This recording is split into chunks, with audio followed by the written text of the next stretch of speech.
Well, good morning, everybody, from beautiful downtown Chagrin Falls, Ohio. Hope everybody is up and at them and ready to enjoy the day. Beautiful, beautiful sunrise this morning as I headed off to an appointment early. Um, Today, we have a fun-filled day, so hopefully you're able to join me as we continue on today. What's happening is going to be a double header this morning where we're going to do 25 design tips to a perfect kitchen. This is they're all really fun. This is a really fun one though that I have been a featured speaker when the shows were going on, the Home and Garden Show, the NARI show, and all that over the last 20 some years. This was a very popular presentation that I did and continues to be through the webinar series. So you'll have a lot of fun with this. I will tell you, there's not 25 tips. I'll talk a little faster because it's probably going to be 30 or 40 tips at least. We cover everything from basically styles, talk about, layouts, a little bit of everything.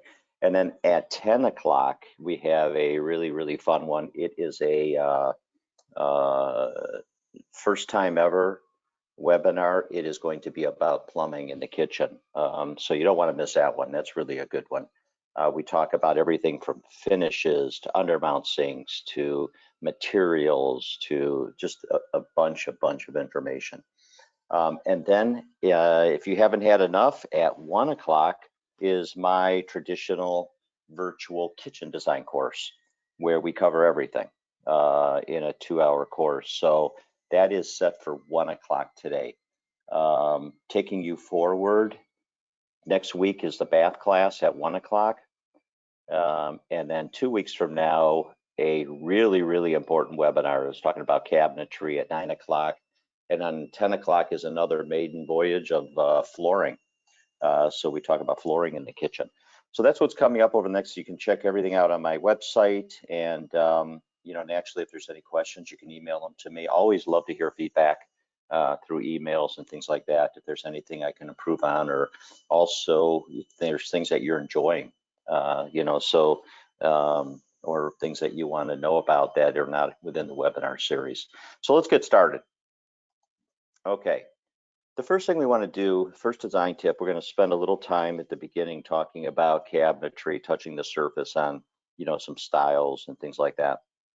But the first thing when you look at cabinetry, there's going to be two different situations that you're going to be presented with. Number one is framed cabinetry, and we get into detail in 2 weeks on this.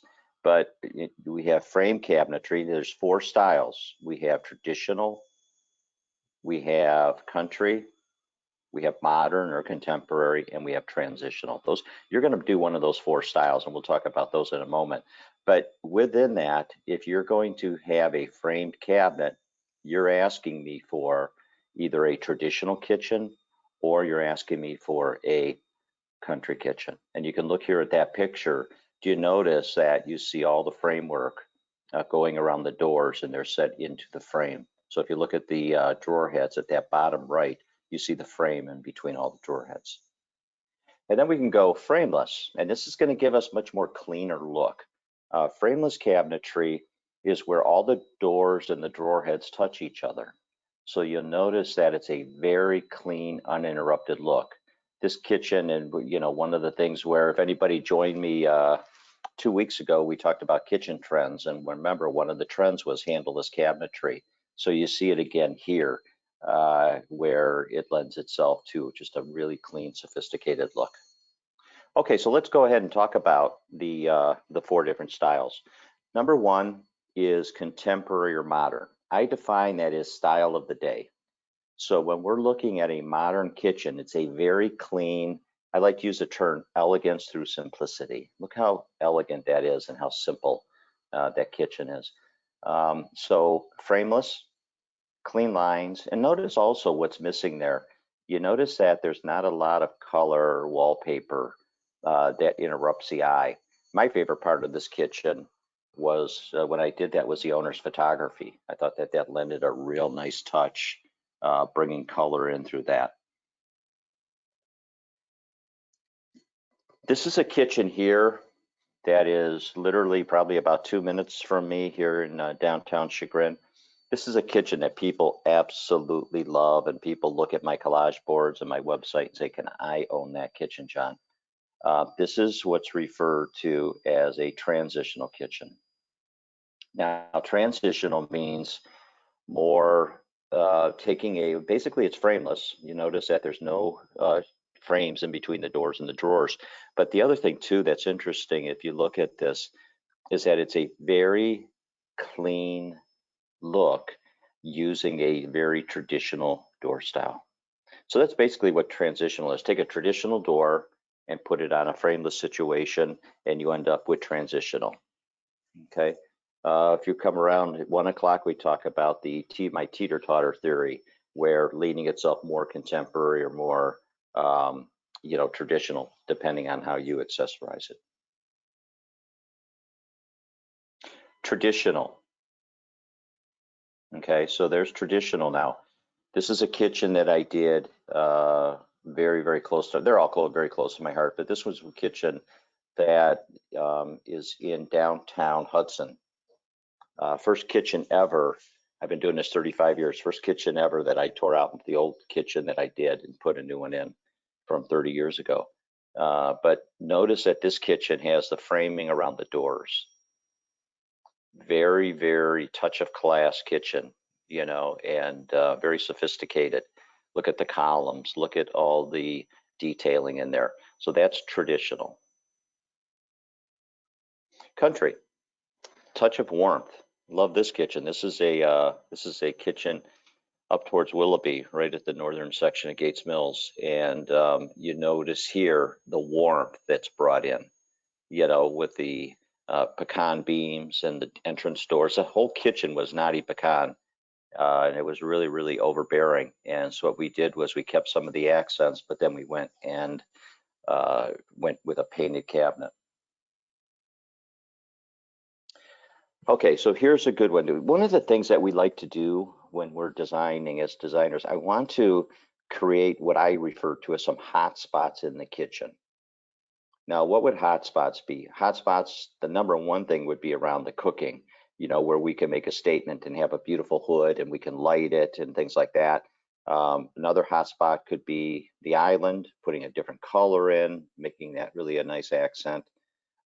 We can also go and take and bump the sink out. So what I'd like to do is I'd like to create some hot spots in that kitchen area and create focal points. And the hood is a perfect way to do that. This was a custom hood that I designed myself and had manufactured that worked well within this space. Here's a really fun one. Look at this one. Okay, so now when I started back in the 80s, everything was banquet eating, and now all of a sudden the banquet eating disappeared for years and years, and guess what's back? I love it as a designer, because what can happen is I can go in and I can design, and I can go with a larger size table, but by taking it and putting it over into a corner, look how nice that becomes. And a focal point, number one. Number two is I can get more space in there in a smaller, more seating in there in a smaller space. Okay. So let's go to the next one. Mise en place. Mise en place is a situation where one of my favorite people, or was a favorite person, and I don't watch much TV, but when I do watch it, I always go to Parts Unknown with Anthony Bourdain. And Anthony Bourdain, his books, if you read them, he talks constantly about mise en place. And with mise en place, that means everything has a place. So if you look at this, now all of a sudden, here's a baking center, or now you don't even call that a sink down there anymore. That's a chef design that is called more of a water station. You can have multiple people working and doing all that. Look at also the drawers. When I started in this business with the kitchens, the largest drawer we would do would be between, I would say, 24 to 27, 24 to 30 inches. Now with the tracking and everything today, we can go up to almost 4 feet. So you could have all of your pots and pans, or everything could be, within that space. So that's what's referred to as mise en place. And you're finding more and more that people are zoning their kitchens. Command centers. Everybody says, John, can I get rid of the desk? Can I get rid of the desk? And then all of a sudden, by getting rid of the desk, people still have needs, for maybe their files, or to put in the charging station, things like that. So, or the mail slots, they still have that need to go in and do that. And why not a perfect way, but create what I call a command center. Now, if you look at over on the right, what we can do is that could all be folded and tucked away, and then bam, it closes off. It very clean look, looks like a pantry, and you don't have all of the claptrap. That same thing when you go back and look at that baking center, you can close that off. It just looks like a very clean pantry area. Okay, now enough of the style. Let's talk about, get into a little bit of the function of the space. So now all of a sudden, we have something called the triangle method. This is something that has been practiced for years and years. I like to use it as it's a checks and balance, especially if you have do-it-yourselfers, or people, if you have somebody doing a design for you. It's a good way to say, hey, am I fitting within this system? It's not hard fast. If all of a sudden it's broken by a couple feet here or there, then what happens is that, it's not the end of the world. But what you want to do is you want to have three major areas to the workstation, work area in the kitchen. You have your sink, you have your cooking, you have your refrigeration. Those three lines are going to create a triangle. So a triangle in this here, you add the lines together, and it should be between 14 and 24 feet. If you fall between 14 and 24 feet, you have things going in your favor. You have ample amount of counter space. You're going to have an ample amount of storage space. You're not going to have to be walking all over God's creation to get to things, not to have too far a distance. Now, what happens if you're at the other end of it? What happens if you're at, let's say, 12 feet? And there's effective ways, and one of them will be a design tip coming up, and I'll explain in a moment. What do you do if you're at the tighter end of that? Okay, so let's get started with the guidelines. Refrigerators, you should allow at least 15 inches of counter to the opening side of a refrigerator. One exception is having an island behind. So how does this play out? Let's say that if we're here with this situation and we have a refrigerator, and if you notice to the left, I have the counter space. I have a base cabinet and a wall cabinet. That's why you have those two lines there. To the right, I have a tall cabinet. So, and that's the other thing with the refrigerator, you want to make sure on the hinging and all that. So you want that door to be hinged on the right, so when it opens, you have your counter space there. Now, one thing I like to do in kitchens, and you'll see a lot of my designs, I'll do a whole bank of tall cabinets.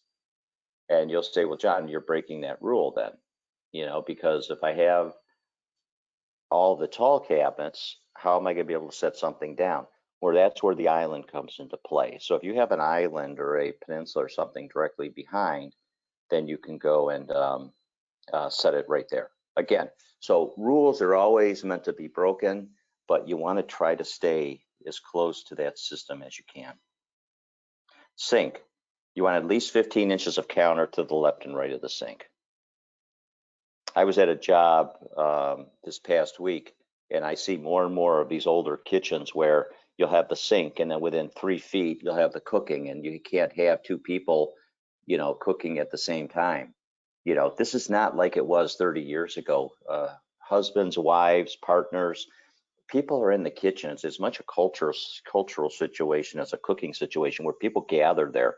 So you get men cooking as much as the women today, and kids are getting involved in cooking. So it's becoming a whole family experience. That's why you're going to want to allow plenty of space for multiple people to be cooking and doing dishes and everything at the same time. You should have at least 12 inches on either side of the cooking for work and prep. Okay, So sometimes I'll get in there and I'll see a cooktop right up against a oven cabinet or on an island at an end, or where you have no access for the handles to be overreaching. A lot of times, first question I'll ask people is, where do you live? You know, when they call in and things like that, because doing this so long, I know if somebody says Beechwood, I know what I'm dealing with. If somebody says Hudson, I know what I'm dealing with. You know, a lot of the homes in these communities have been built by the same builder, and they're very, very similar. Okay. Island guidelines. Something very important to understand. You should have at least 36 inches of walk space around your islands. In a perfect world, I like 42. I will not go under 36 unless there's a major situation where they really want it. But you want to maintain at least 36 inches all the way around. Now, how does that come into play with the function? Well, what if you open a refrigerator, if you don't have a French door or a side-by-side and you open it up and the refrigerator hits the island and you can't open it all the way? Disaster. Or the dishwasher being open and somebody still can't get by, you know. So, or the other thing too is, and I'm very strategic on how I locate the sinks and the cooktops and all that when they're on opposite, one's on the wall, one's on the island, is you want to make sure that two people can be working at the same time. So you shift, you know, one over the other in certain situations where you can have both people there without interrupting each other. Okay, promise to show you about the how do I take care of a small situation, you know, with a smaller workspace. This was a kitchen in Solon. The husband was retiring. He wanted to get involved in cooking. So what did we do? We took the kitchen, and that was a very small window there. I doubled it up. This is overlooking the Shouse Chagrin Reservation in Solon. So we doubled up the window to make it wider, more light in. And then notice what I did. I took and put the sink in the corner. By putting the sink in the corner, look how much counter space I have now between there and the cooking. Oh, by the way, there's that focal point with the hood. See what I'm talking about? So from the family room looking on in, you can see it acts as a beautiful focal point. So that's having the sink in the corner really helps in smaller kitchens in maximizing counter space and things like that. The other thing too here is I'm throwing you a curveball. Remember up front I said that you're either going to get a framed kitchen or a frameless kitchen? Well, guess what? We can do both. So here's the kitchen where I went frameless on the most of it, but look what I did on the island to make it look more like a piece of furniture. I went and put furniture columns, but then I went and did framed inset cabinetry. Okay. And then look what I did on the cooktop. I bumped it forward a little bit, put a frame, and I made that look like a piece of, and I also raised the toe kick a little bit. So having all that done, you can go, and there's no, again, hard, fast rules. We can go and have some frameless, some framed, and have a lot of fun with it. Bonus design tip on this one is look at that microwave. If you're going to put the microwave into a kitchen, and you know, if you listen to my webinar series, and coming up is going to be one, it's going to be one of the items here. We're going to talk about why people aren't putting microwaves as much in today. And we'll go over that in a little bit. But if you do have a microwave, notice here that you can go and put a trim kit around it and make it look built in instead of just throwing it on a shelf. So it adds a real nice touch and gives a little bit of a professional feel to the kitchen. Counter depth refrigeration. I always talk to people when I go into the house. I say, okay, I did it again this week on Thursday. I walk in, young couple. I said, I'm not here to talk about a kitchen. I said, I want to go and I want to take you car shopping today. Where are we going? Are we going to go look at a Toyota Camry? Are we going to go look at a BMW or a Lexus? Where do you want to go and get a car? That answer helps me and guides me in where their selection process is going to be and where it's going to fall. Now, why does that come up with this slide? Okay, when you go out and get all new appliances, you can spend a good starting package if you need all new appliances is probably going to be in the $8,000 to $11,000 range. And I will tell you, you buy appliances in the $8,000 to $11,000 range, you get into a situation where you're going to be replacing the appliances in 10 to 12 years. So that is something that to, just to take in mind. If you go and you spend, let's say, 20 to 35,000 on appliances, you're getting more upgraded models as far as quality and things like that, but then you're also spending 20 to 35,000. You guys are going to go dictate your budgets out here. I can only guide you through it. I'm the educator. And what I'm going to do is explain it all to you, help you within your budget. Okay. But at the end of the day, the decision is going to be yours on what you spend in a kitchen. That's why when you guys come and ask me, what does a kitchen cost? I can't tell you because I don't know where you want to be. I can give you wide parameters, but the French door refrigerator is the hottest refrigerator that's out there right now. The French door counter depth. What does counter depth mean? And there's a reason why I'm talking about budget in a moment. Okay, so what's happening now is it's the depth of your countertop. That's what's called counter depth refrigeration. And they're a little bit taller. So now we can get a built-in look. You see how sleek that is? We can get a built-in look for probably starting at around $2,000. And I would say you're going to probably be up to $4,000. So I would say between $2,000 and $4,000, and you can get this kind of look. And it's basically like a freestanding unit, slides in, slides out. You don't have to spend $10,000 to $12,000, okay, for a built-in refrigerator to get that look. Now, that's not to say that a $10,000 to $12,000 refrigerator isn't worth it. It is, but everybody's budget. You're going to be hit with about $31,000 decisions through this process. Okay, and where do you want to put your money, and how free is your budget? Okay, decorative side panels. Something to consider when you're doing your kitchen. They're not a necessity. Okay, depends on where you want to go with this. But look on the left-hand part of the screen. Instead of having plain side panels, we can go and we can put a false door or decorative side. So look what's happening. It really dresses it up.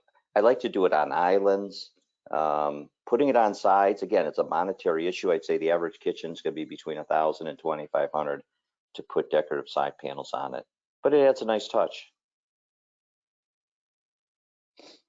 Integrated appliances.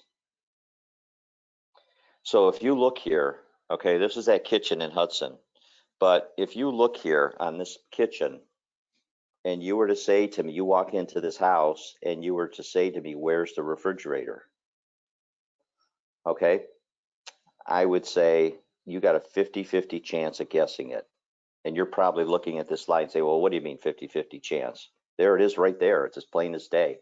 Well, if you were standing in that kitchen, you wouldn't be saying that, because what I did in this design is I mirrored that look on the other side. And guess what? One of them is a pantry and one of them is built-in integrated appliances. So you can see right there, that happens to be the refrigerator, but it's built in and you're missing. I have more furniture looking feet on it. It looks like an armoire. And look what else I did. I went and put in leaded glass panel. If you remember the old picture by the hood I had a guy down on Fleet Avenue match the authenticity of their leaded glass in their house, and we brought it into the kitchen. But there, we lit that up and we put some leaded glass in there, and it looks like $1 million.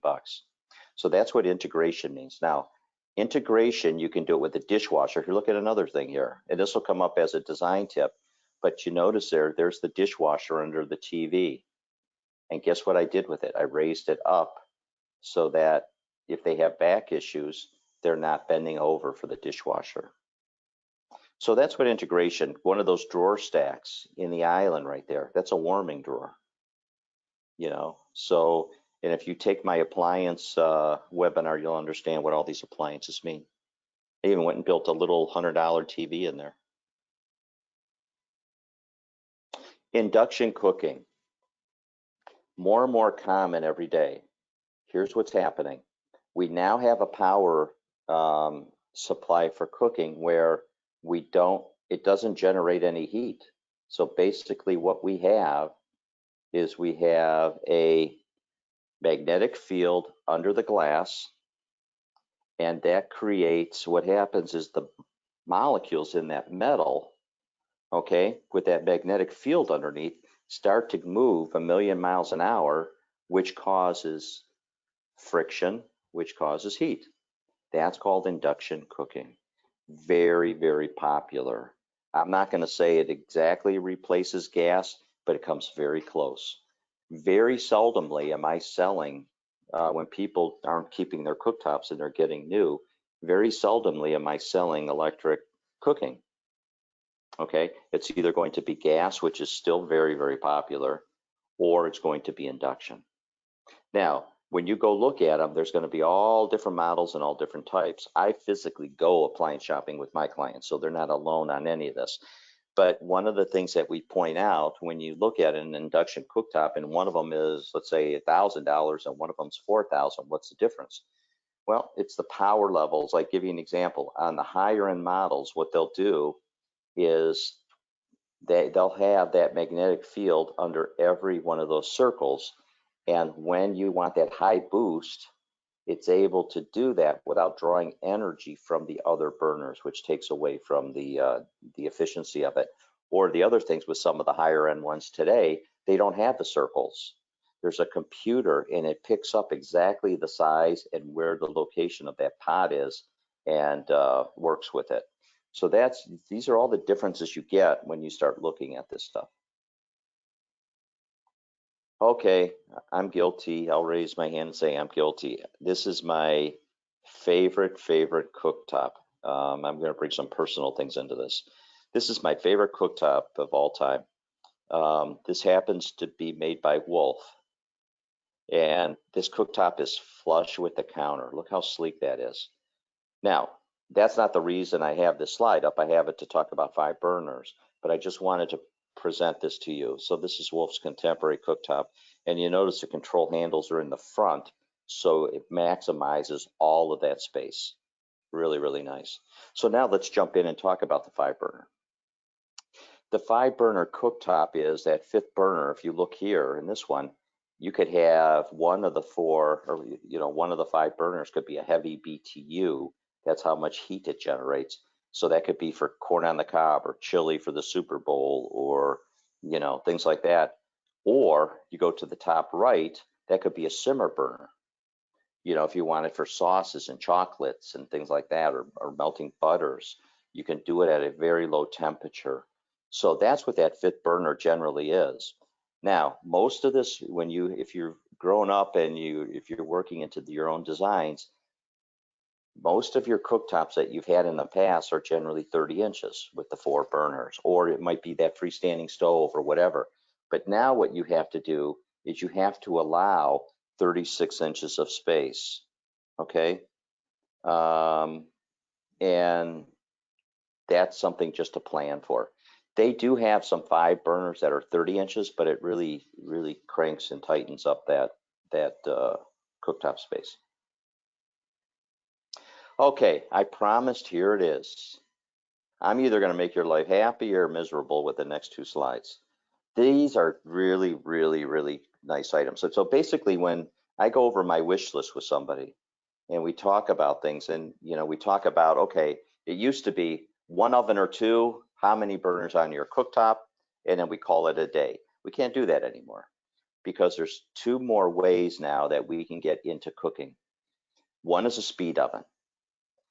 A speed oven basically will replace the microwave. And what it does is let's put it in layman's terms.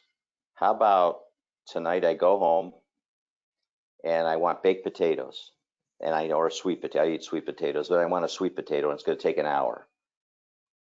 Guess what? By the time I let Pebbles and Denali out to do their business and bring them back in, my sweet potato's done. So depending on the model number and the brand will depend on how quick these things cook.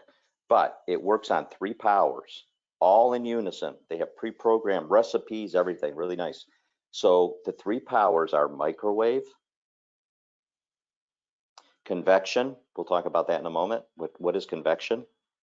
and that halogen, that searing lamp that comes down on it. For the dollar, I will tell you this, everybody that has worked with me and knows me, that I love a lot of different appliance brands, but I think the best brand for the dollar is Bosch. It's an absolutely terrific brand. Bosch has a nice speed oven. Who else? Miele has a nice speed oven. You know, so there's a lot of different brands. GE, Advantium has a nice speed oven. You know, they were one of the leaders in it. So that's just something to consider. Now, well, the other thing to consider when you're shopping on them, like let's use Advantium for an example. Some of these manufacturers, very important to understand, offer this in a 110 version and a 220 version.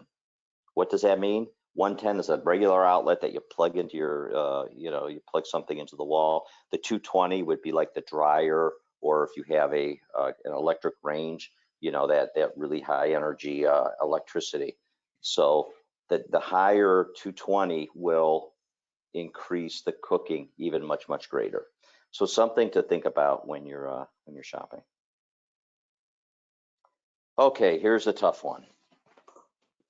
If you do a lot of cooking and you're at that point in your life where you really are going to use the kitchen, do you see now as I'm going along, when I first started, when I told you, you know, ways back when I'm working with somebody on doing the kitchen and I talk about the car, when they give me an answer of a Toyota Camry, okay, or a Honda Accord, I'm not going to be spending a lot of time educating them on the steam oven. I'll mention it, but that is something that necessarily won't work within the budget.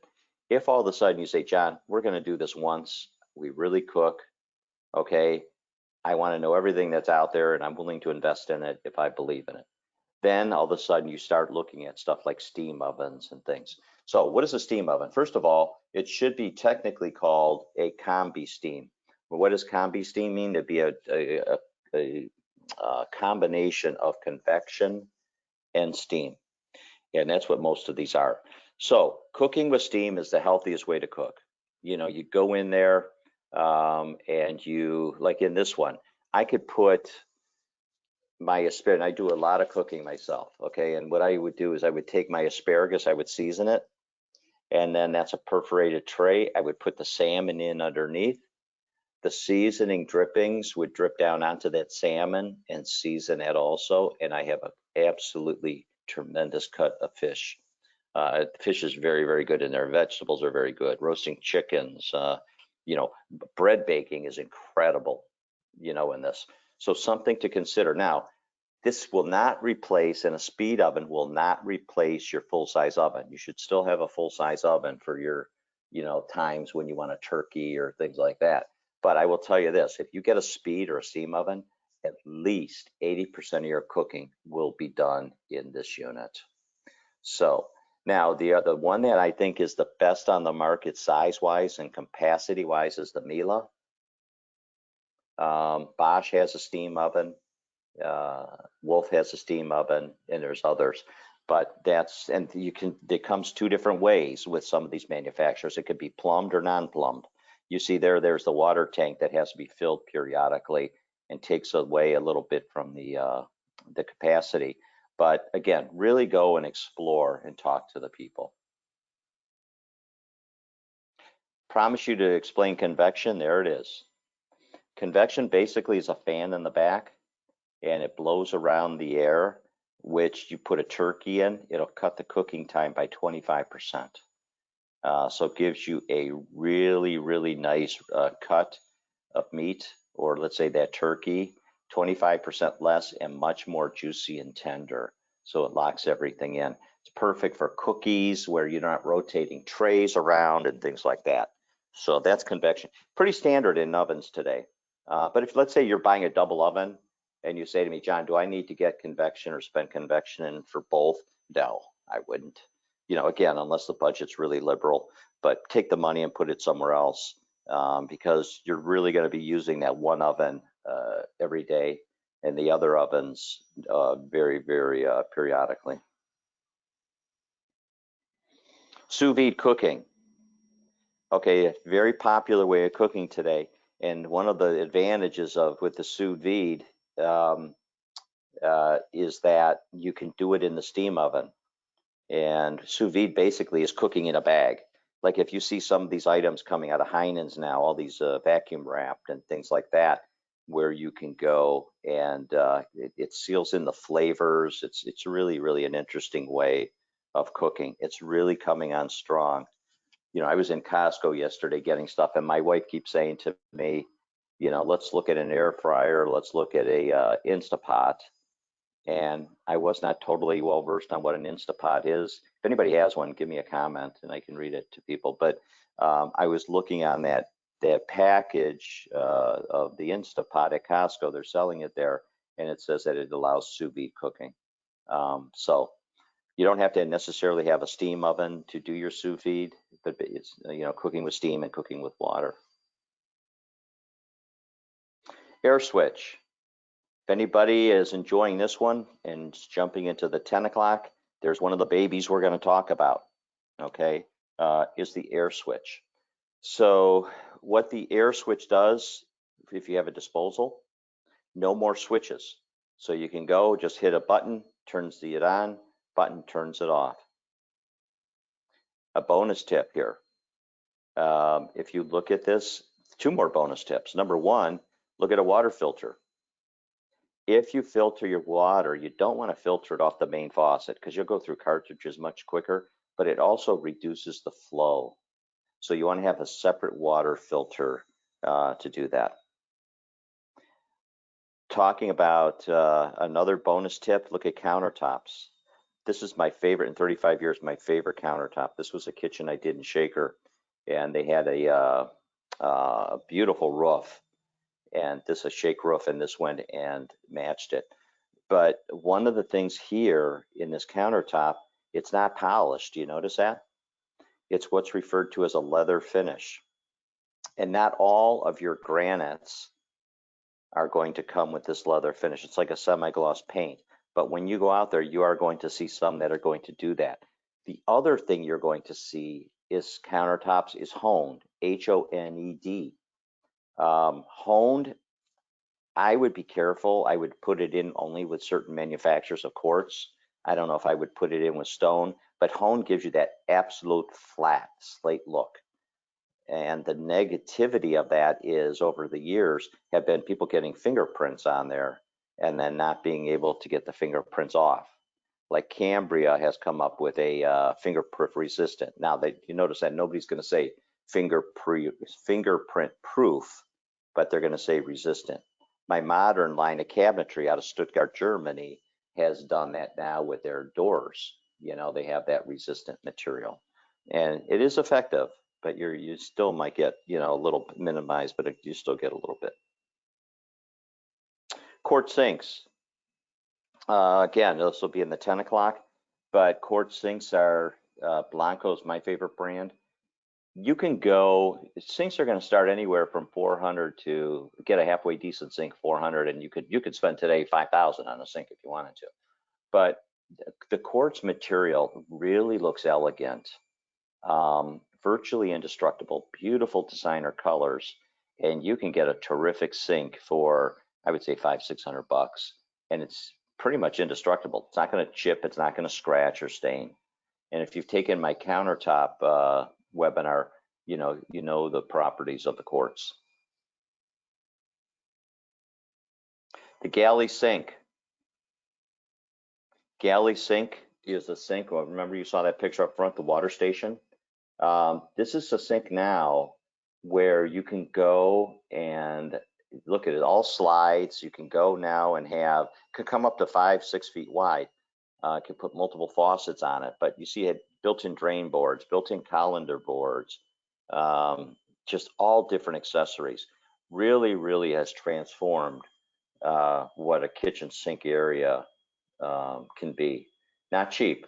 I would say it averages probably $1,000 a foot, but this is where you could very easily spend anywhere from $3,000 to $5,000 on a sink. But again, where do you want to be? What do you want to invest? You know. Quartz countertops. Quartz countertops are probably right now at least 80% of my sales. And one of the reasons why they become so popular is they've really have done a great job of duplicating the look of authentic stone. Now, the advantages of quartz, you don't have to worry about stuff staining it. You still shouldn't cut on it, but you're really not going to, more than anything, you're going to ruin your knives. The other thing too with this, it's not like stone where you're worrying about, am I going to be able to match the slabs and the colors up and things like that. Very uniform, so you don't have to worry about any of those issues. So quartz, it's made of about 92% quartz crystals with a resin material. Some of the great brands out there, Caesarstone, Cambria, LG, so there's some really nice brands out there. Look at the metal. We'll talk about this at 10. A few people aren't joining me. The gold is very popular today. This proves I've been doing this a long time. Gold has come around twice in the 35 years I've been doing this. Luxury vinyl tile. This is at the top of my list as far as design tips and trends and everything. Like quartz, the luxury vinyl tile has come such a long way. We can now take a floor and we can go and put this right on top if you have existing tile. Again, I was in a young couple's house on Thursday and he put his own luxury vinyl in. He held off the kitchen until we put the cabinets in, but he did a wonderful job of putting this up and it looks great. You walk into that house, I mean, the luxury vinyl really, really look good. And it can also duplicate tile. So if you wanted to have like tile, and then it can also, even going further, it can go and it can give it grout lines to it, some of these, so it adds a really, really nice touch. I'm a huge fan of Marshall flooring in Mayfield. Marshall does all of my flooring when it comes to carpet, luxury vinyl tiles, engineered woods, things like that. So they do a fabulous job with it. So go there and check that out with them. The only thing you don't want to do, if you would like that wood look, if you have wood elsewhere in the house, I would not butt them up to the real wood. The other thing that's advantage of this too, by the way, is dogs. Dogs aren't going to be scratching it and destroying it. Same thing as walking in with salt or wet boots or things like that. Architectural 3D tiles. You're going to see more and more of this, and you're going to see more and more making bold statements with tiles again. But we can go and have tile, if you want interest in tile, it's not anymore multiplying colors or doing the Dutch looking tiles from back in the 80s and things like that. What they're doing now is keeping it more of a monochromatic, but adding detail to it. I was on with Stephanie Schaefer last year talking, if you can go on my website and see it if you want. And we were introducing tiles and talking about things like that. But there was a beautiful slab of Carrara marble where they went and lasered out a pattern and you could go and put that on a backsplash. It was really, really pretty. So that's what people are doing more of a relief and keeping with the tiles. LED lighting, very, very popular. LED lighting can come in all different colors. We can do different things with it. I'll tell you one little story after I explain the slide. But look at, I can trim it into ceilings. I can do just so many different things with it. I can put it in, I'll give you one example. I went and did a bathroom out in Novelty. It's on my website. You can go in the gallery section. And I went and floated, it was more of a modern bathroom, but I went and floated the mirror forward. So it looked like it was freestanding. And I put the LED lighting behind it. And if anybody's ever grown up with that lava lamp, okay, how it changes all the pastels in that. So, and we gave them a remote. And so that when they're showering, things like that, they could have a whole spa feel. But anyways, when I was talking about 2 years ago, a young girl, probably I would say early 30s, came up. She says, I just want to thank you. She said, I suffer from severe depression. And, my therapist is working with me on, chromotherapy. And that's therapy through light. And it's very, very therapeutic. So not only does the LED just do a kitchen, but also you can get involved in having it be more of a therapeutic factor too. One thing with the LED lighting, this will be for another, we have another webinar on lighting. You notice I think I'm up to 15 webinars now, and you can go back and archive and listen to them all. But LED lighting comes in different colors. Well, all lighting does, but LED lighting, you can really go and effectively see how this is more white. So 27 is measured in kelvins, 2,700 to 3,000 kelvins. You want to be in that range. That's a close range to natural light. Okay, and so in doing that, you know, you pick where you want your color to be. Do you want to have a little bit of a warmer tone? One thing you do want to do though, with all the different lighting between your pendants and your under cabinet lighting and your overhead, you want to maintain consistency in the color so it blends like this one does. Okay, tip number 30, this is a natural, you want to get a pro involved. You know, even if you're a do-it-yourselfer, get guidance with the design, or if you're not a do-it-yourselfer, you know, get somebody in there from a contractor standpoint that really is involved and understands what happens in the industry and things like that. I have a webinar on where the heck do I begin, so that you can listen in on all that. This is that kitchen that I did that custom hood in the beginning.